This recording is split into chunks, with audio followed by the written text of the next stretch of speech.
Yo, what's up mga boss? Ito, Blackwater Boss 111 panalo sa Phoenix Super LPG.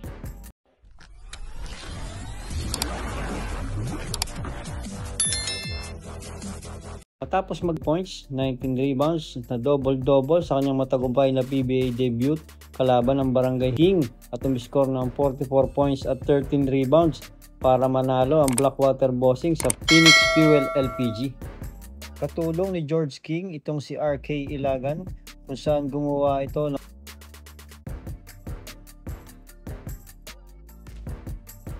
assist.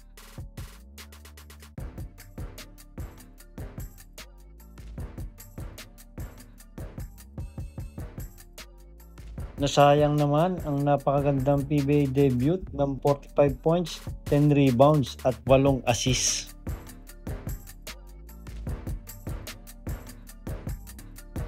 Umiscore din si Troy Rosario ng double figure kung saan nagtala siya ng 12 points. Thanks for watching mga boss and God bless.